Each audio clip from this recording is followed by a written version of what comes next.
Cooler weather is perfect for two things, and that is planting your fall garden as well as hiking.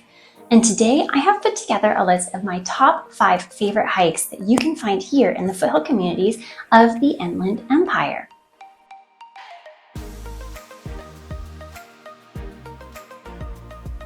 Hi, my name is Candace with CN Realty, and I get asked all of the time what it's like to work, play, and live here in the Inland Empire.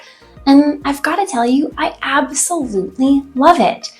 My family and I live currently in Rancho Cucamonga, and I was born and raised in Upland, California, and there is no other place that I would rather raise a family. We love the small community feel that we experience living in Rancho Cucamonga, and yet we are really not that far away from all the things that we absolutely enjoy.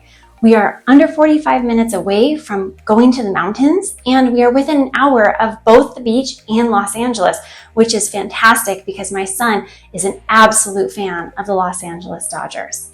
If you're curious about what it's like to live here in the Inland Empire and you want to get more information about housing and activities and mom and pop shops, then make sure that you give this page a subscribe. Follow along and turn on your notifications so that you can get all the information that you need to know about living here in the Inland Empire. And without further ado, let's hop right into it. Number 1 on the list is the Claremont Wilderness Trail.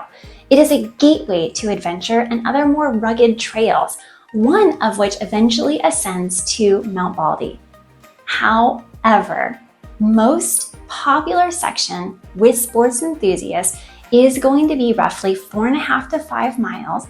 It is fairly balanced in terms of both uphill and downhill stretches, and overall the hike is going to be considered moderate to somewhat difficult depending on your fitness level.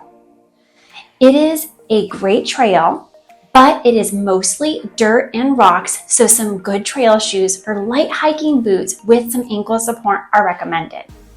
I also recommend bringing a day pack with lots of fluids and maybe a small snack, and you're going to want to start a little earlier in the day, preferably before 8 a.m. because there isn't a whole lot of shade.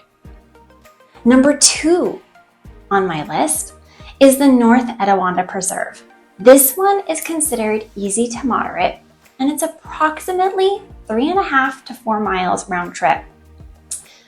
At the start of the trail, you're going to want to take the fork to the left and then follow it as it curves.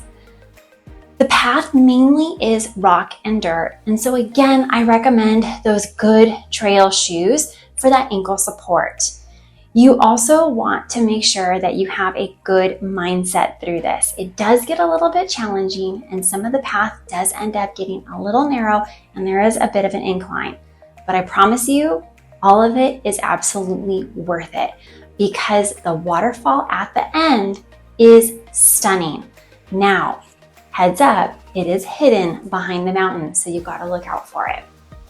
The parking for this trail is free, but because it is a very popular trail, it does get a little bit packed.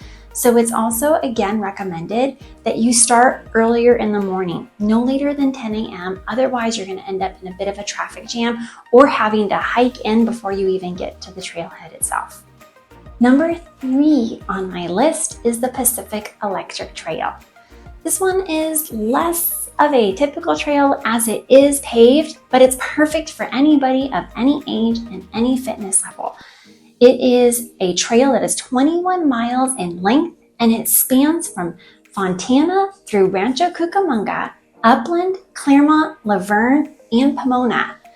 This trail has so many entry points and is a great place for parking, for biking, hiking, running, bringing your dog, and is easily accessible. The best part is it's also well lit, so you can do this trail at any time of day. I also enjoy that this trail has lots of benches as well as shade, so if you feel you need to take a break, you absolutely can.